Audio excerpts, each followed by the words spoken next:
Your impact on other people is bigger than you think. Someone still giggles when they think of that funny thing you said. Someone still smiles when they think of the compliment you gave them. Someone silently admires you. The advice you give has made a difference for people. The support and love you've offered others has made someone's day. Your input and opinions have made someone think twice. You're not insignificant and forgotten. Your existence makes a positive difference, whether you see it or not.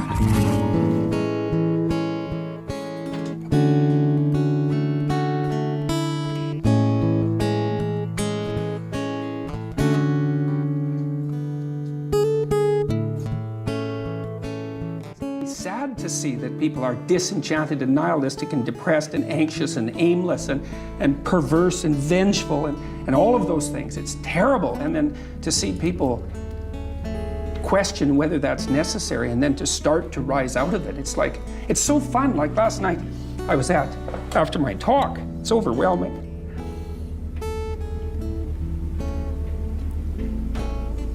I don't usually think about these things, but I was after my talk last night, and so all these people line up, and you know, they have their 15 seconds with me, and they're kind of tentative. They're excited and tentative when they come up to talk to me, and then they have, you know, 15 seconds of time to tell me something. I'm really listening to them, and they're hesitant about whether or not to share the good news about their life, you know, and I think it's often because when people share good news about their life, people don't necessarily respond positively.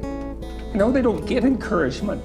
And people need so little encouragement. It's just unbelievable.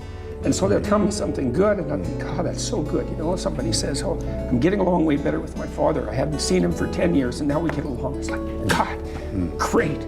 And then the power of that, you can't overstate the power of that for individuals to get their life together. The individual is an unbelievably powerful force, and every single person who gets their act together a little bit has the capacity to spread that around them. It's a chain reaction, and so it's a lovely thing to see. You have to treat yourself like you matter, because if you don't, then you don't take care of yourself, and you become vengeful and cruel, and you take it out on people around you, and you're not a positive force. None of that's good. So you suffer more, and so does everyone around you. And there's a malevolence that enters into it. None of that's good. So that's what happens if you don't treat yourself like you matter. And then, well, what happens if you don't treat other people like they matter?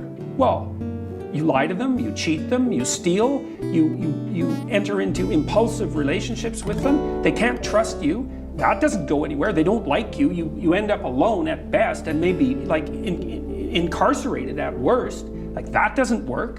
And so you watch the people around you who thrive, regardless of what they say. They act out the proposition that everyone matters. And then you have a functional society. And I think, okay, well, if when you act out the proposition that everyone matters, you have a functional society, maybe that's evidence that that proposition is true. It's like, I think it's true. One of the things that's really interesting about the Old Testament is that, and the Jews in the Old Testament, is that they don't take the path of Cain. Every time they're walloped by God, which is like fairly frequently, they say, we must have done something wrong and we have to set ourselves right. And that's an unbelievably heroic attitude, because that's the alternative to cursing fate. It's like you take the responsibility for failure onto yourself, and you think, well, if I just had my act together a little bit more, if I took advantage of every opportunity that was put in front of me, if I wasn't resentful and bitter, then I could have done something that would have tilted the situation in a different direction.